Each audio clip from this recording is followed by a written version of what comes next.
হানজালা রাদিয়াল্লাহু তাআলা আনহু বাড়ি থেকে বের হলেন, দৌড় মেরে মেরে যাচ্ছেন নবীর দরবারের দিকে, আর চিৎকার মেরে মেরে বলছেন, নাফাকা হানজালা, নাফাকা হানজালা, হানজালা মুনাফিক হয়ে গেছে, মুনাফিক হয়ে গেছে। এই কথা বলে বলে দৌড় দৌড় মারতেছেন, রাস্তায় আটকে দিলেন। আমার নবীর পরে যার স্থান, এই পৃথিবীতে সবচেয়ে দামি মানুষ ছিলেন নবীর পরে, নবীদের পরে আবু বকর সিদ্দিক রাদিয়াল্লাহু তাআলা আনহু। তাকে আটকায় ফেলে বলছেন, ওরে হানজালা, তুমি কোথায় যাও? তোমার কি হয়েছে? তুমি মুনাফিক বলো কেন নিজেকে? সঙ্গে সঙ্গে তিনি বললেন, আমি যখন নবীর সামনে বসি তখন দুনিয়ার কথা আমি ভুলে যাই, বাড়িতে গেলে পরে দুনিয়ার কথা মনে হয়। আমার তো মন বলছে আমি মুনাফিক হয়ে গেছি, আমি হানজালার ঈমান নাই। সাইয়েদনা আবু বকর তিনিও বলছেন, আমারও তো তাই হয়, চলো আমরা দুজন মিলেই চলে যাই। গিয়ে বলছেন, হুজুর আমরা তো মুনাফিক হয়ে গেছি। রাসূল বলেন, না রে না, মুনাফিক হও নাই। তাদের মতো সাহাবীর যদি এমন চিন্তা কাজ করে, ওমরে ফারুক রাদিয়াল্লাহু তাআলা আনহু আমার নবীজি একজন সাহাবীর কাছে মুনাফিকদের তালিকা রেখেছিলেন। সেই মুনাফিকের তালিকা যে সাহাবীর কাছে ছিল, হুযায়ফা রাদিয়াল্লাহু তাআলা আনহুর কাছে গিয়ে মাঝে মাঝে ওমরে ফারুক কেঁদে কেঁদে বলতেন হুযায়ফা দেখো তো ওই মুনাফিকের নামের তালিকায় আমি ওমর, আমার নামটা আছে নাকি? কি চিন্তা তারা করতেন, কি পেরেশান তারা হতেন। ওমরে ফারুকের মতো মানুষ, হানজালার মতো মানুষ, আবু বকর সিদ্দিক রাদিয়াল্লাহু আনহুর মতো মানুষ, তারা চিন্তা করতেন মুনাফিক হইলাম কিনা। আর আমার দেশে এমন কিছু দরবার আছে জান্নাতের টিকিট দিয়ে দেয়। আসতে বলবেন না, আছে না নাই? নিজে কই যাবে সেটারই তো কোনো খবর নাই, টিকিট দিয়ে দেয়। আমার বন্ধুগণ, সবার আগে ইমানের যত্ন আমরা নেব, ইমানকে লালন করব। আল্লাহ রাব্বুল আলামিন বলেন, ওয়াল্লাযীনা আমানু ওয়া লাম ইয়ালবিসু ঈমানাহুম বিযুলমিন উলাইকা লাহুমুল আমনু ওয়া হুম মুহতাদুন। জোরে বলুন আল্লাহু আকবার। ঈমান যারা আনবে, ওয়া লাম ইয়ালবিসু ঈমানাহুম বিযুলমিন, এবং তার জীবনটাকে, ঈমানটাকে জুলুমের দ্বারা আচ্ছাদন করবে না। জুলুম আয় শিরক। জুলুম কি? শিরক। ইন্না শিরকা লাযুলমুন আযীম। শিরক যাকে বলে, জুলুম তা কি বলে? শিরকের অপর নাম জুলুম, জুলুমের অপর নাম হলো শিরক। আল্লাহ রাব্বুল আলামিন বলেছেন, ঈমান যারা আনবে, ঈমানটাকে দ্বারা জুলুম দ্বারা, শিরকের দ্বারা আচ্ছাদন না করবে, আল্লাহ বলছেন ওই সমস্ত বান্দাই হলো নিরাপদে থাকা বান্দা, ওই সমস্ত বান্দাগুলোই আমার হেদায়েত প্রাপ্ত বান্দা। যেরকম সুবহানাল্লাহ। আল্লাহ তাআলা বলছেন যে তারাই টাটকা মুমিন যাদের মধ্যে চারটা গুণ পাওয়া যাবে, আর তাদের জন্য আমার পক্ষ থেকে আছে, তাদের জন্য আমার পক্ষ থেকে আছে হলো সাধারণ ক্ষমা এবং সম্মানজনক জান্নাত। যেরকম সুবহানাল্লাহ। কি ক্ষমা?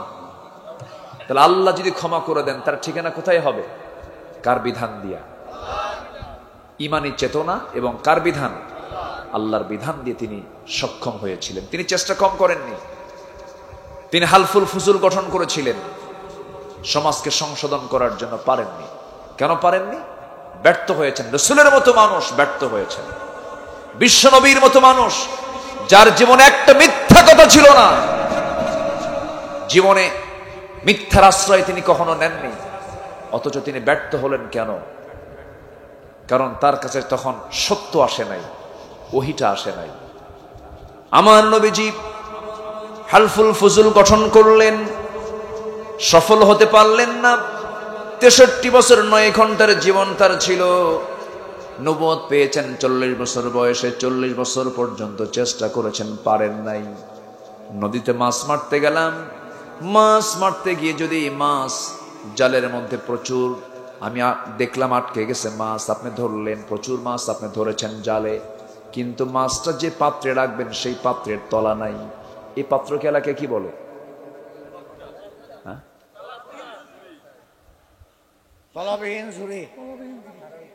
খালই না? খারই, খারই, খারই। আচ্ছা, খারই বলো। খারই আছে, কিন্তু খারই কি নাই? তলা নাই। মাছ কি থাকবে? থাকবে না। আপনাদের বরিশালের ভাষা খুব মিষ্টি ভাষা। মনো এটা টান মারে না? টান দিলি বোঝা যায় যেটা এটা বরিশাল। ধান নদী খাল এই তিনে বরিশাল। বরিশাল এদেশের অনেক সংস্কৃতিকে লালন করে। বলি আলহামদুলিল্লাহ, জোরে বলি আলহামদুলিল্লাহ। বাংলাদেশ নদীমাতৃক দেশ, এটা জীবন্ত প্র্যাকটিক্যাল পাওয়া যায় কোন অঞ্চলে? বরিশাল। অন্যান্য এলাকায় নদী মরে গেছে, অনেক অঞ্চলে নদী নাই, কিন্তু নদী এখনো এই এলাকায় তাজা আছে না নাই? আলহামদুলিল্লাহ। সম্মানিত ভাইয়েরা, তো রসুলের মতো মানুষ চেষ্টা করে পারেন নাই কোরআন ছাড়া। আমরা কি কোরআন ছাড়া চেষ্টা করে পারবো? যারা কোরআন ছাড়া সমাজকে সংশোধন করতে চায়, সমাজ সংস্কার করতে চায়, সমাজের উন্নয়ন করতে চায়, দেশকে উন্নয়ন করতে চায়, জাতিকে ভালো কিছু দিতে চায়, নবী যদি না পারেন, যারা কোরআন ছাড়া এগুলো কিছু দিতে চায় তারাও পারবে না। কি লাগবে? আসতে বলবেন না, কি লাগবে? কোরআন। বাড়িতে লেগেছে আগুন, নেভানোর জন্য কি দরকার? পানি।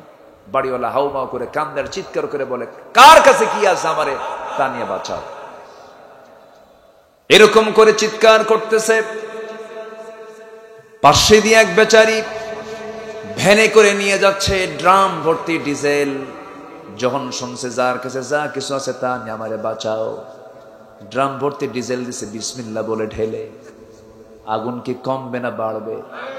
বাড়বে। আগুন নিভানোর উপাদান তো পেট্রোল, ডিজেল, অকটেন নয়। আরেকজন যাচ্ছে লাকড়ি করে নিয়ে ভ্যান ভর্তি, বিসমিল্লাহ বলে দিছে, ঢের আগুন তো দ্বিগুণ দ্বিগুণ জ্বলবে।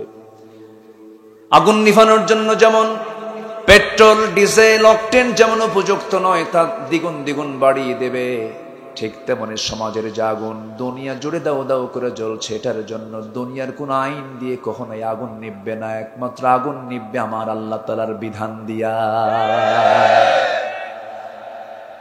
আমার বন্ধুগণ, একটু কান লাগাবেন, মনোযোগ দিয়ে শুনবো আমরা কথাগুলো। এই দুনিয়াতে আল্লাহ রাব্বুল আলামিন আমাকে পাঠিয়েছেন।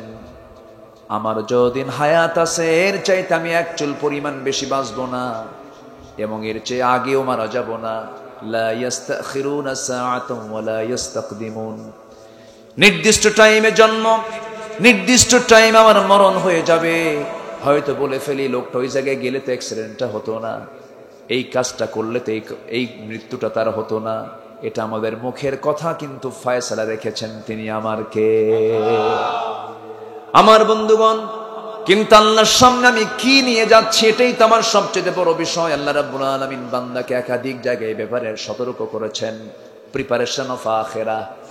আল্লাহ রাব্বুল আলামিন এক জায়গায় বলছেন, সূরা হাশরে বলছেন, কি কোন সূরা?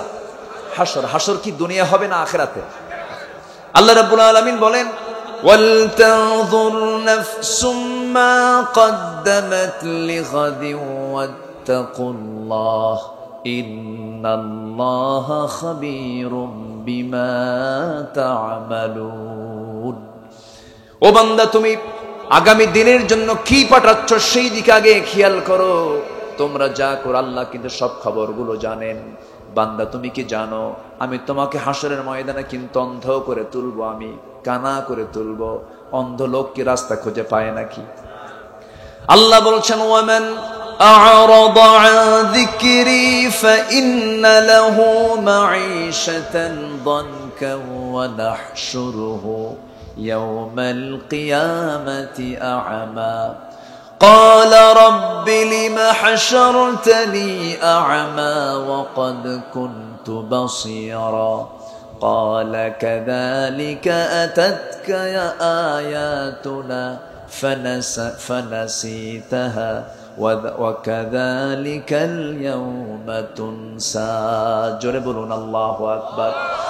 আল্লাহ বলছেন, যে বান্দা আমার জিকির থেকে, আমার কোরআন থেকে, আমার বিধান থেকে, আমার দ্বীন থেকে, আমার ইসলাম থেকে যে বান্দা নিজেকে গুটিয়ে রাখবে, সেই বান্দাকে আমি আল্লাহ রাব্বুল আলামিন ফাইন্না লাহু মাঈশাতান দানকা, আমি তার জন্য দুনিয়ার জিন্দেগিটা আমি সংকীর্ণ করে দেব, এবং আখিরাতে আমি তাকে হাসরের ময়দানে আমি তাকে কানা করে তুলব, অন্ধ করে তুলব। কার কথা? দুনিয়ার জিন্দেগি আমি তার জন্য সংকীর্ণ করে দেওয়া মানে দুনিয়ার জিন্দেগিতে সে শান্তি পাবে না। হৃদয়ের প্রশান্তি বান্দার ভিতরে তখনই কাজ করবে যখন বান্দার মধ্যে নামাজ থাকবে, যখন বান্দার মধ্যে ঈমান থাকবে, যখন বান্দার মধ্যে ইসলাম থাকবে, ইসলাম ছাড়া, ঈমান ছাড়া, জিকির ছাড়া বান্দার ভিতরে কখনো শান্তি আসতে পারে? শান্তি আসতে পারে না। আল্লাহ বলছেন মাঈশাতান দানকা, দুনিয়ার জিন্দেগি আমি তার জন্য সংকীর্ণ করে দেব, শান্তি পাবে না। বাড়ির মধ্যে যাবে, বউটা খারাপ, শান্তি পাবে না। ছেলেটা গাঁজা খায় শীত হয়ে পড়ে থাকবে, এমন পরিবার আছে না নাই?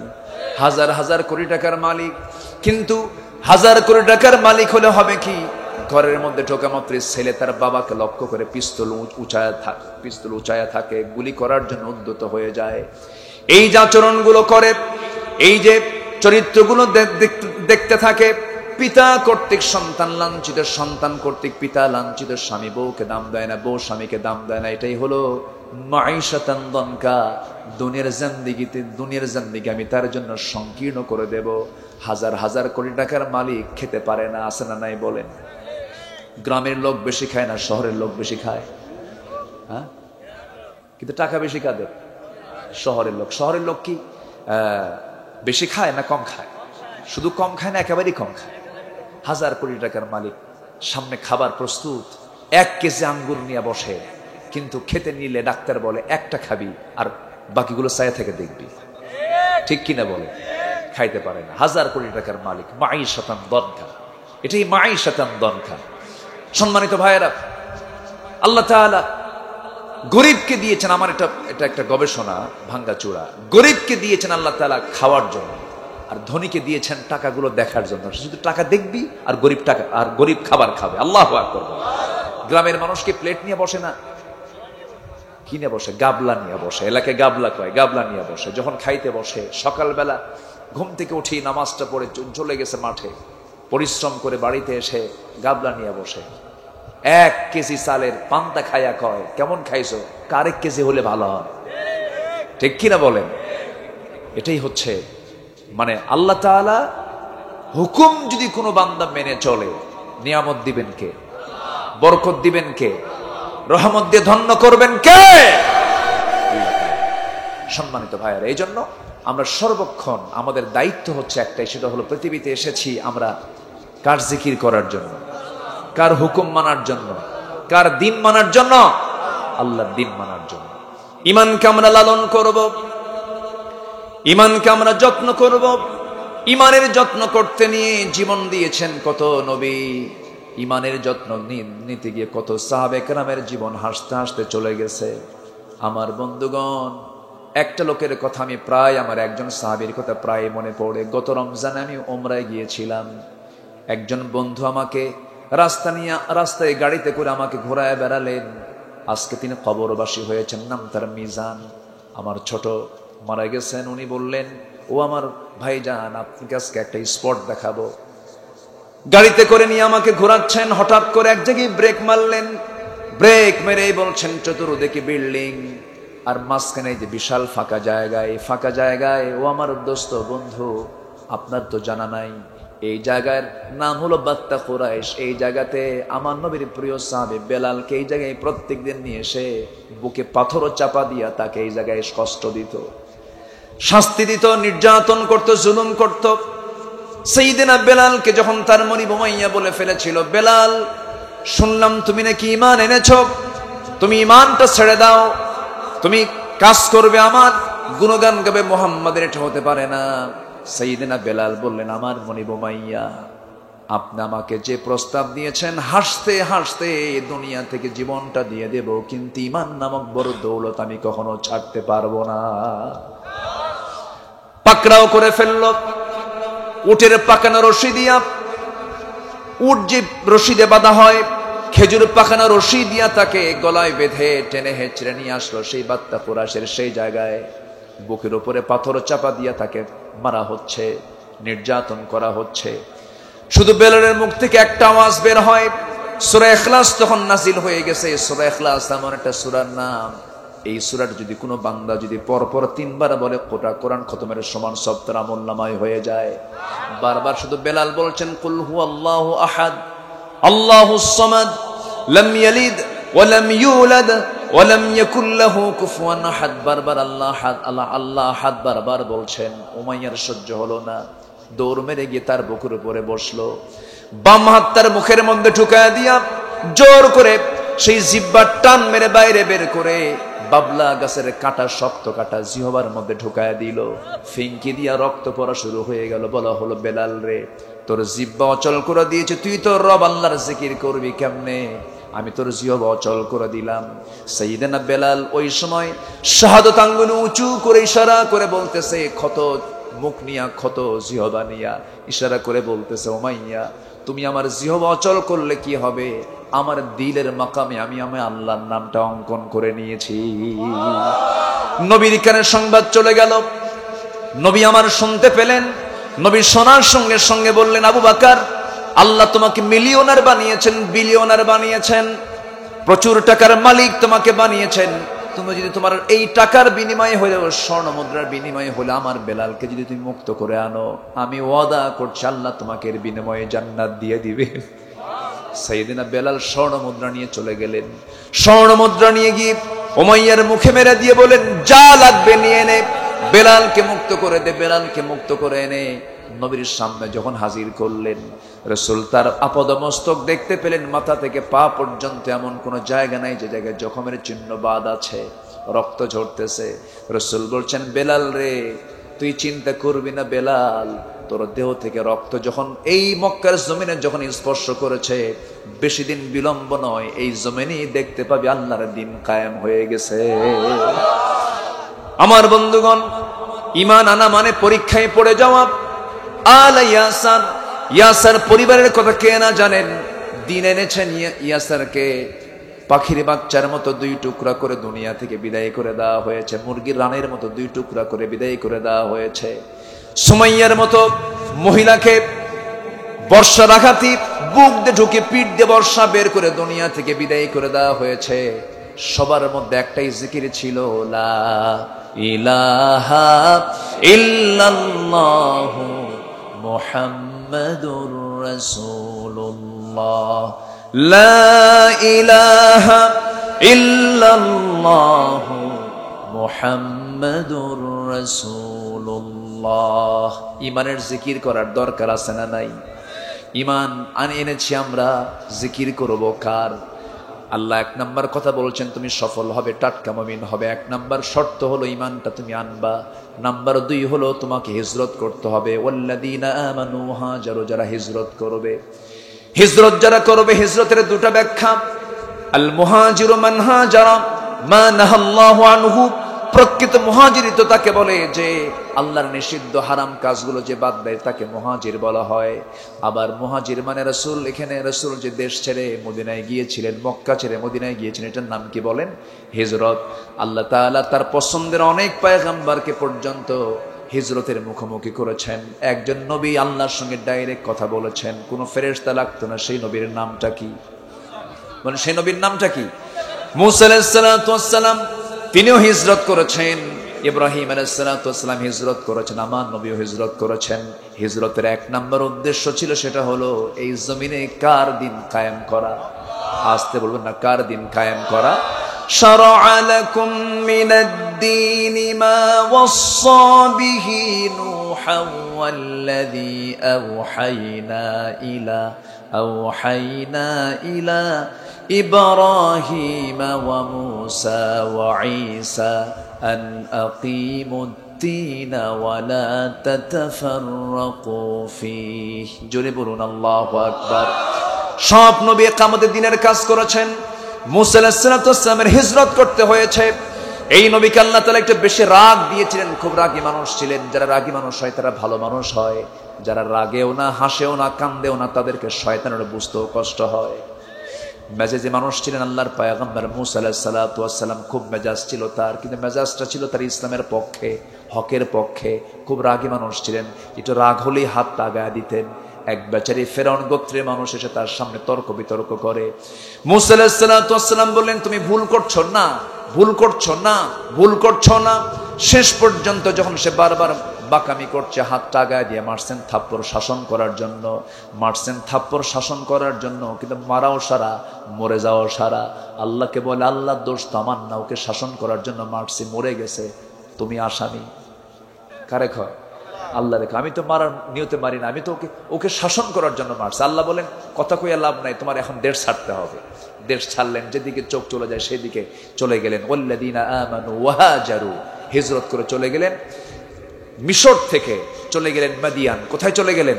মাদিয়ান। প্রচন্ড ক্ষুধা, তৃষ্ণা, সহ্য করতে পারছেন না, তৃষ্ণার যন্ত্রণা। সামনে একটা কূপ পেলেন, সে কূপের ধারে গেলেন। কূপের ধারে গিয়ে ঢাকনা টান দিতে বহু মানুষ লাগে, 13 থেকে 14 জন মানুষ। বাম হাতে ধরলেন, টান মারলেন, ছিটকে পড়ে গেল। কূপ থেকে পানি তুলে পান করলেন। চুপ মেরে আছেন, কেউ কাউকে চিনি না, কিভাবে থাকবো, কোথায় যাব, একটা চিন্তায় পড়ে গেছেন। নতুন এলাকা, নতুন জনপদ। হঠাৎ করে দেখতে পেলেন দুটো মহিলা হেঁটে হেঁটে আসতেছে, হাতে বালতি। কি সমস্যা? কূপ থেকে পানি তুলবো। পুরুষ মানুষ নাই বাড়িতে? আছে পুরুষ মানুষ একজন, কিন্তু আবুনা শাইখুন কবির, আমাদের বাপ খুব বুড়া মানুষ, নড়াচড়া করতে পারে না, চোখে কম দেখেন। কি তাই? ঠিক আছে, তোমার সন্ধ্যার পরে তো মেয়েদের থাকতে নেই, বালতি আমার হাতে দাও। কূপের ধারে গেলেন, কূপ থেকে ঢাকনা যখন টান মারলেন, দুই মহিলা স্তম্ভিত হয়ে বলতেছে, এত শক্তি মানুষের হয়? ভয় পেয়ে গেছে। কূপ থেকে বালতি দিয়ে পানি তুলে দিয়ে বলতেছে, সোজা বাড়িতে চলে যাও। বাড়িতে চলে গেছে। বাপ বলতেছেন, মা প্রত্যেকদিন সন্ধ্যা পার হয়ে যায়, আজকে এত দ্রুত আসলে কেমনে? কাব্বা তাফিজুন আজিজ, শক্তিশালী একজন যুবককে পেলাম কূপের ধারে, খুবই শক্তিশালী, তার গায়ের প্রচন্ড শক্তি। ঢাকনায় হাত দিল, ছিটকে পড়ে গেল। কূপ থেকে পানি তুলে আমাদেরকে সাহায্য করলো। বৃদ্ধ পিতা বলছে, আমার বড় মেয়ে, তুমি আগামীকালকে ওই কূপের ধারে গিয়ে ওই যুবককে আমার সালাম জানিয়ে বলবে সেজন্য আমার সঙ্গে সাক্ষাৎ করার জন্য আসামি, তাকে দাওয়াত দিলাম।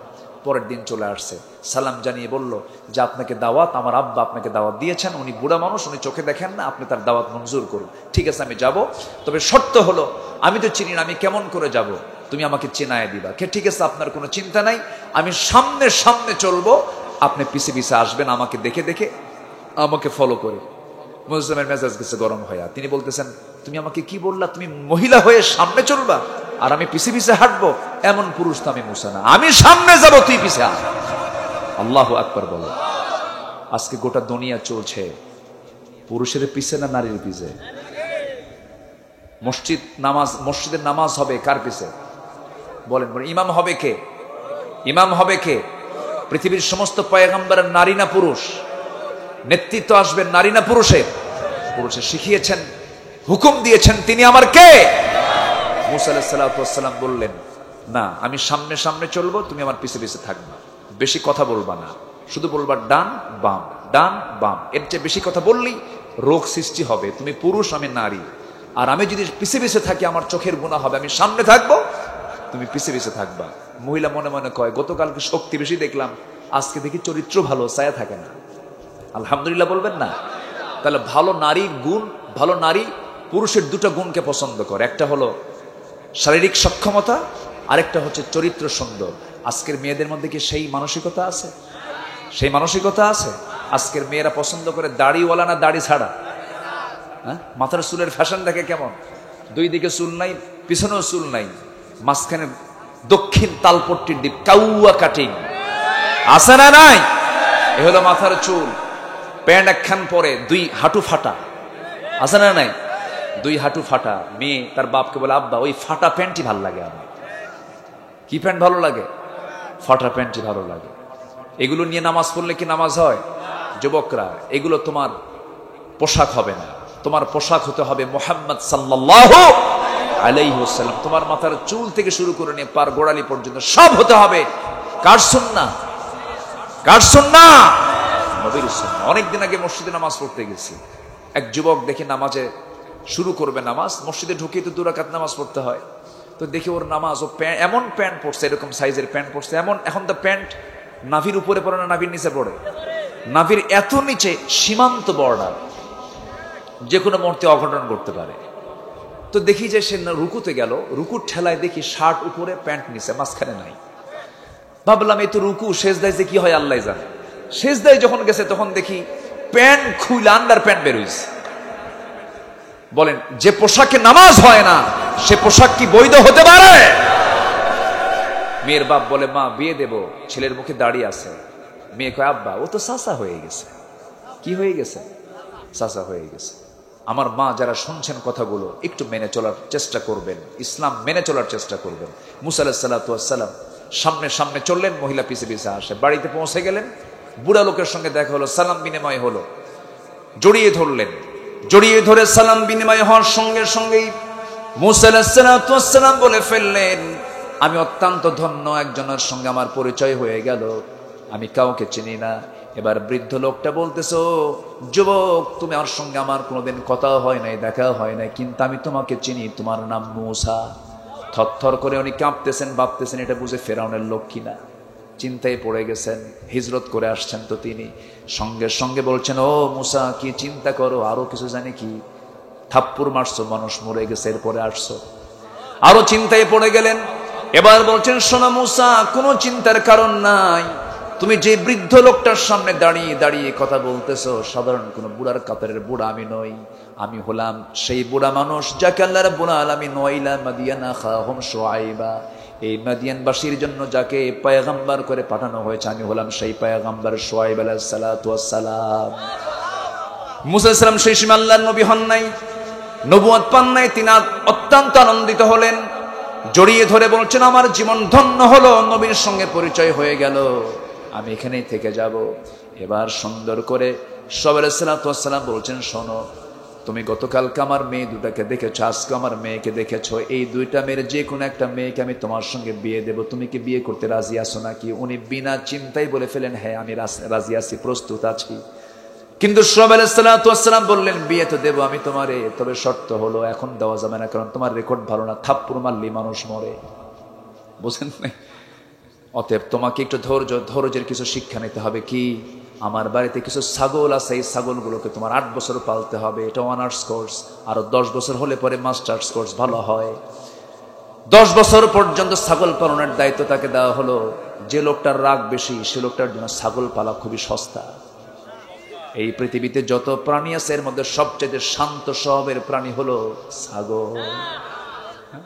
একবার যদি ব্রেক মারে সামনের 2 চাকা বসায় দেয়, যাওয়ার কোনো কায়দা আছে? এই ছাগল পালার দায়িত্ব দেওয়া হলো রাগী মূসা আলাইহিস সালাতু ওয়াস সালামকে, রাগ কমানোর জন্য, কারণ আল্লাহ তাআলা তাকে নবুয়ত দিবেন। আল্লাহু আকবার বলেন। তাহলে হিজরতের দরকার আছে না নাই? হিজরতের দরকার আছে না নাই? কয়টা কাজ বলেন তো? 4টা কাজ। ক্ষমা করে দিবেন কে? জান্নাত দিবেন কে? 1 নাম্বার কি? জোরে বলেন, 1 নাম্বার কি বলেন? নাম্বার 2 কি? হিজরত। নাম্বার 2 কি বলেন? স্যাক্রিফাইস, হারামকে বর্জন করা, প্রয়োজনে দ্বীনের জন্য বাড়ি ছাড়া বিছানা ছেড়ে দেওয়া, ঠিক কি না? এরপরে নাম্বার 3 হলো ওয়াজাহাদু ফি সাবিলিল্লাহ, কার পথে জিহাদ করা? আস্তে কার পথে জিহাদ করা? আমার নবীজির মদিনার 10টা বছর দিনের বেলা কেটেছে ঘোড়ার পিঠে, আর রাতের বেলা কেটেছে জায়নামাজে। মুহাম্মদ সাল্লাল্লাহু বদর পাড়ি দিয়েছেন মুহাম্মদ সাল্লাল্লাহু, উহুদ পাড়ি দিয়েছেন মুহাম্মদ সাল্লাল্লাহু, খন্দক পাড়ি দিয়েছেন মুহাম্মদ সাল্লাল্লাহু আলাইহি ওয়াসাল্লাম। সেই নবীর প্রতি মুহাব্বতের দরকার আছে না নাই? আমার সব হলো, সব পেলাম, নবীর প্রতি মুহাব্বত নাই, কাম হবে? কাম হবে না। সাহাবে কেরামের দাম এই পৃথিবীতে নবীর পরে সবচেয়ে কম না সবচেয়ে বেশি? কেন জানেন? মুসলমানদের বিজয় হয়েছে, সাহাবাদের বিজয় হয়েছে কেন জানেন? যতগুলো কারণ আছে, এর মধ্যে সবচেয়ে বেশি হচ্ছে হুব্বুন নবী, হুব্বুর রাসূল। সাহাবে কেরাম একমাত্র সাহাবীরা পৃথিবীতে সবচেয়ে রাসূলকে বেশি মুহাব্বত করেছেন। আল্লাহু আকবার। মুহাব্বত করেছেন, আনুগত্য করেছেন, মুহাব্বত করেছেন। খন্দকের একটা প্রেক্ষাপট আমার মনে পড়লো। জিহাদ তো, খন্দকের যুদ্ধ কি জিহাদ না? জিহাদ। খন্দকের যুদ্ধে আমার রাসূল একমাত্র এই যুদ্ধের ময়দানে সবচেয়ে খাবারের কষ্ট বেশি পেয়েছিলেন, কারণ মদিনায় হিজরত করেই বদর, 1 বছর যেতে না যেতেই উহুদ, তারপর পরে আবার খন্দক। যুদ্ধ বিধ্বস্ত দেশে অর্থনীতি কি মজবুত থাকে না দুর্বল হয়? খাদ্যের সংকট হয়, বিভিন্ন সংকট হয়। আমার নবীজি এই সংকটের একটা বিশাল মুখোমুখি হয়ে গেলেন, এমনকি নিজ পর্যন্ত তিনি তার পেটে খাবার তুলতে পারলেন না। খন্দকের ময়দানে আমার নবীজির না খাওয়া, সাহাবে কেরামও না খাওয়া, কোদাল মারতে মারতে আমার নবীজির গোটা দেহ ধুলাই মলিন হয়ে গেছে। 3 মাইল লম্বা খন্দকের পরিখা খনন করেছেন আমার রাসূল।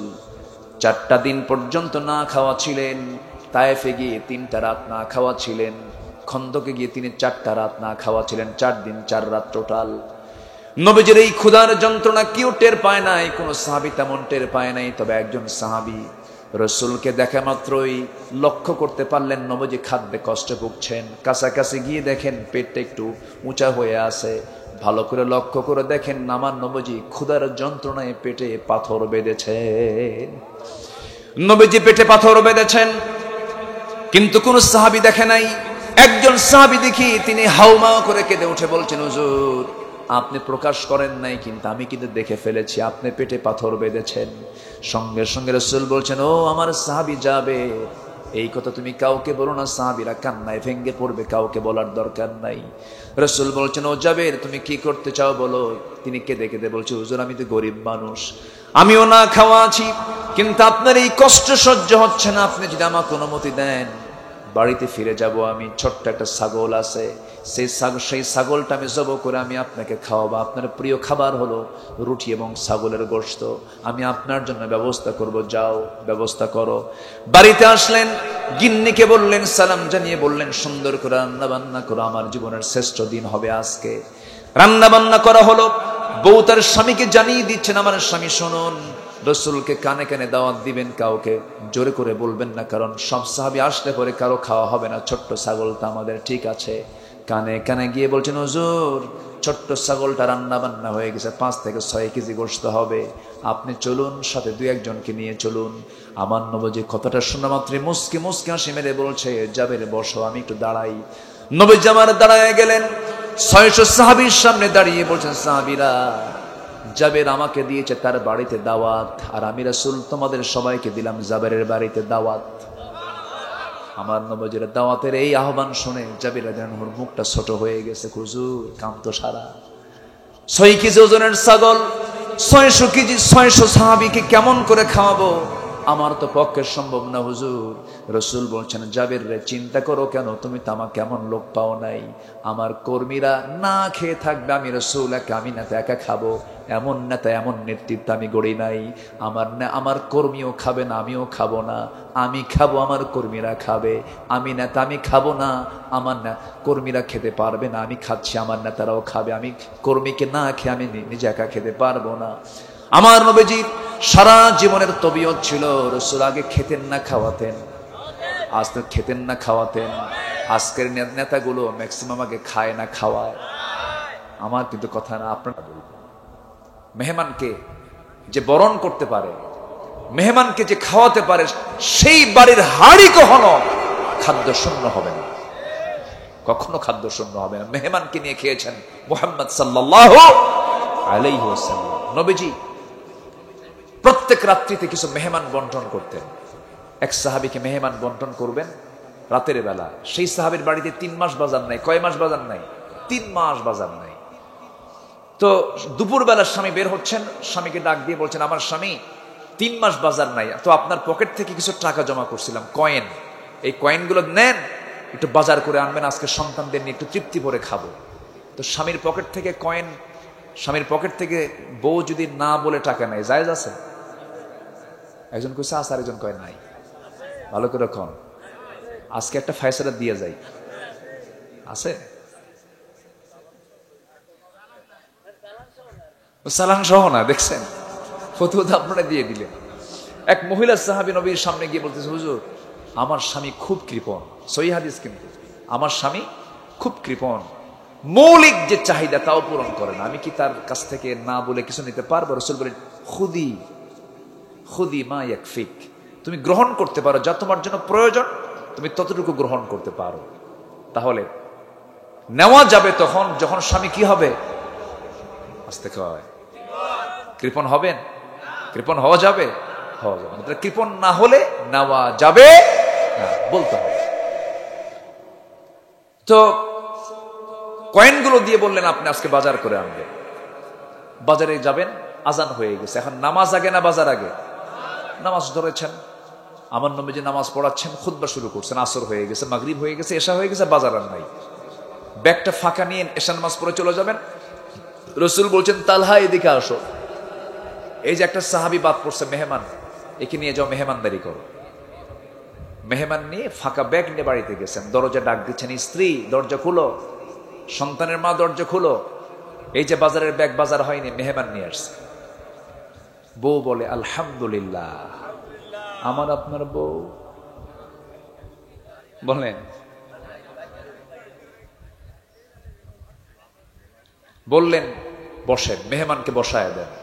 এখন স্বামী উল্টা বলতেছে আমার স্ত্রী সবই তো ঠিক আছে আলহামদুলিল্লাহ, কিন্তু খাওয়াবা কি কও? চিন্তা করবেন না, ওই যে তুষের বস্তা দেখা যায়, তুষের বস্তা আমার জন্য একটু নামায় দেন। তুষের বস্তা নামায় দেওয়া হলো। তুষের বস্তা চালনা দিয়ে চালতে চালতে মোটে কিছু জব বের হলো। সেই জবের খুদ সুন্দর করে নিয়ে পিষদানিতে পিষে পিষে জবের কিছু আটা বের করা হলো, খামির করা হলো। মোটে 2টা রুটি প্রস্তুত করে দিয়া স্বামীকে বলছে, স্বামী আমার মেহমানের সামনে দিয়ে চট করে আপনি বের হয়ে চলে আসবেন। আমার ঘরে আসার সঙ্গে সঙ্গে আমরা লাইট বন্ধ করে ঘুমিয়ে পড়বো। মেহমান টের পাবে আমরা খাওয়া দাওয়া সম্পন্ন করেছি, কিন্তু তাদের পেটে কোনো খাবার নাই। ফজর হয়ে গেছে।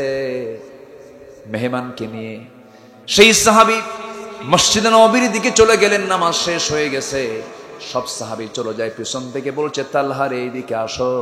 সেই সাহাবী থরথর করে কাঁপতে কাঁপতে বলছে, ইয়া রাসূলুল্লাহ, আমি বড় আফসোস করছি, আমি আপনার কাছে ক্ষমা চাচ্ছি, মেহমানকে সম্মান করতে পারিনি, আমারে মাফ করে দেন।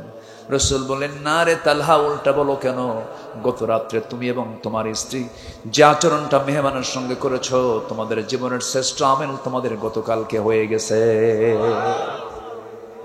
মেহমানকে সম্মান করা ওয়াজিব। মেহমানকে সম্মান করা কি ওয়াজিব।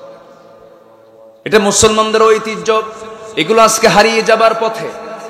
এই জন্য একটু কথা বললাম, এই বিষয়ে একটু চলে গেলাম। অনেক লম্বা লম্বা কথা ছিল, সময় তো অল্প।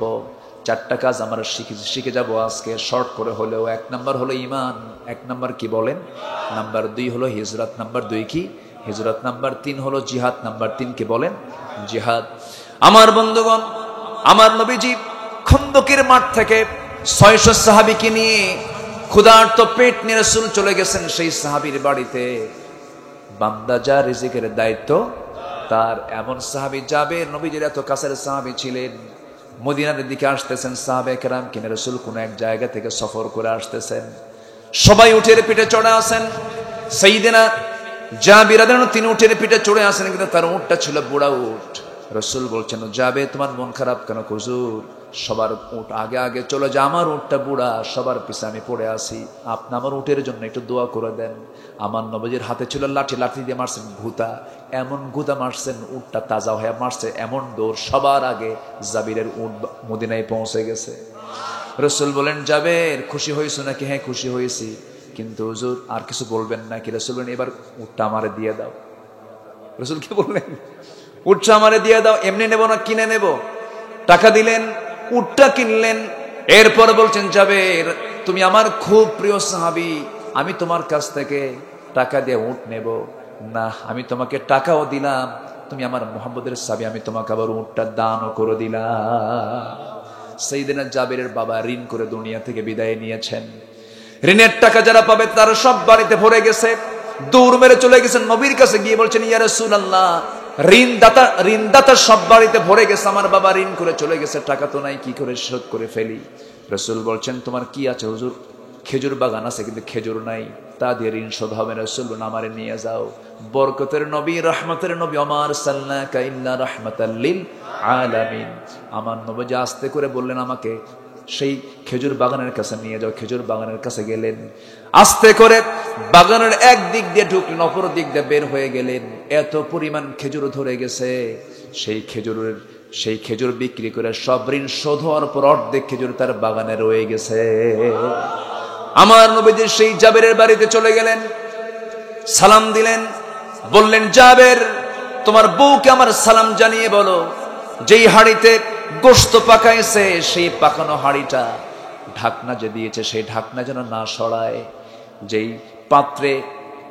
যেই পাত্রে রুটিগুলো বানিয়ে রেখেছে সেই পাত্রে ঢাকনা যেন না সরায়। আমি আজকে কাউকে বন্টন করতে দেব না, আমি রাসূল নিজের স্বহস্তে বন্টন করব। জোরে বলি সুবহানাল্লাহ। তাহলে যে বন্টন করে তাকে এলাকায় কি বলে? হাজিমদার নাকি খাদিমদার? হ্যাঁ, বহনদার। জি, কি সুন্দর। খাদিম কিন্তু আরবি শব্দ, আলহামদুলিল্লাহ, ভালো তো। আমার নবীজি কি হয়ে গেলেন চিন্তা করেন। নেতৃত্বের গুণগুলো কি, আল্লাহু আকবার বলেন। জিহাদের ময়দান থেকে ক্ষুধার্ত পেটে চলে আসছেন, ক্ষুধার যন্ত্রণা নিয়ে আছেন, অথচ কোমরে গামছা বেঁধে খাবার বন্টনকারী হয়ে গেছেন বিশ্ব নবী। নিজের হাতে 600 সাহাবীকে লাইনে লাইনে তাদেরকে বসায় দিয়া নবীজি 5 কেজি ওজনের সেই ছাগলের পাকানো গোশতগুলো বন্টন করতেছেন। সেই হাদিস দ্বারা প্রমাণিত নবীজির বরকতি হাতে বন্টন করলেন। সেদিন খন্দকের পরিখা খননের সময় তিনি চলে আসছেন জাবেরের বাড়িতে, সমস্ত গোশতগুলো সবার হাতে হাতে দিয়ে দিলেন। 5 কেজি ওজনের গোশত দিয়া, ছাগল দিয়া 600 সাহাবী তৃপ্তি ভরে খেয়েছেন। জাবেরের বাড়ির হাড়ের গোশত এক চুল পরিমাণ কমে নাই। জোরে বলি সুবহানাল্লাহ। বরকত দেওয়ার মালিককে, আসতে বলবেন না, বরকত দেওয়ার মালিককে।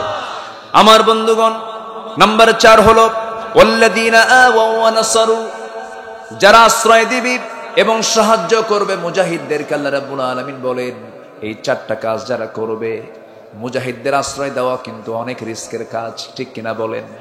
হয়তো ধরলে পরে আমারও বিপদ হতে পারে, না রে বাবা এগুলোর মধ্যে নাই আমি। আল্লাহ বলছেন এই 4টা কাজ যারা করবে, আল্লাহ রাব্বুল আলামিন বলেন উলাইকা হুমুল মুমিনুনা হাক্কা, এরাই হলো টাটকা মুমিন। কি মুমিন বলেন? শুধু ঈমান আনলে হবে না, আল্লাহ তাআলা 4টা কন্ডিশন দিয়েছেন। হিজরত যারা করবে, স্যাক্রিফাইস যারা করবে, নাম্বার 3 যারা জিহাদ করবে, জান দিয়ে মাল দিয়ে, মাল দিয়ে জান দিয়ে। 2টা কথা আল্লাহ রাব্বুল আলামিন বলেছেন, আগে মালের কথাও বলেছেন, আবার জানের কথাও বলেছেন। আল্লাহ রাব্বুল আলামিন বলছেন যারা সাহায্য করবে, আশ্রয় দেবে, এই 4টা কাজ যারা করবে আমার দৃষ্টিতে এরাই হলো টাটকা মুমিন। জেনে রেখে দিও ইমানদারেরা, এই 4টা কাজ যদি করতে পারো, সাধারণ ক্ষমা করে দেব, হিসাব নেব না। এপারে দুনিয়া শহীদের জন্য, ওপারে জান্নাত। জোরে কোন সুবহানাল্লাহ। জান্নাতে যাওয়ার রাজপথ হলো শাহাদাত। জান্নাতে যাওয়ার রাজপথ কি? শাহাদাত। নাম্বার, আল্লাহ তাআলা 4টা কাজ, 4টা কাজের ফলাফল অনুযায়ী বলছেন সাধারণ ক্ষমা করে দেব। এরপরে লাহুম মাগফিরাতুন ওয়া রিজকুন কারীম, সম্মানজনক রিজিক আমি তাকে দেব। জান্নাতের রিজিককে সম্মানজনক রিজিক বলা হয়েছে। জান্নাতের খাবার খেলে পরে পায়খানা হবে না। দুনিয়ার খাবার খেলে কি হয়? পায়খানা হয়। জান্নাতের খাবার খেলে পরে ঘুম হবে না। জান্নাতে কোনো ঘুম নাই, জান্নাতে কোনো টয়লেট নাই। আল্লাহু আকবার বলো। সেই জান্নাতকে আমরা পেতে চাই না? সেই জান্নাতকে আমরা পেতে চাই না? এই ক্ষণিক জীবনে একটু কষ্ট করে যাব, দীর্ঘস্থায়ী জীবনে দীর্ঘ শান্তিতে আমরা জান্নাতে থাকবো। জোরে বলি ইনশাআল্লাহ। আল্লাহ তুমি সবাইকে কবুল করো। সবাইকে নামাজ পড়তে রাজি আছি? আমার দেশে বহু ইমানদার নামাজ পড়ে না। 5 ওয়াক্ত নামাজ পড়বো, কারা কারা একটু হাত তুলে দেখান দেখি। জোরে বলি ইয়া আল্লাহ, আমাদেরকে 5 ওয়াক্ত সালাত আদায় করার তৌফিক তুমি আল্লাহ দিয়া দাও। জোরে বলি আমিন। আরো জোরে আমিন, আরো জোরে আমিন।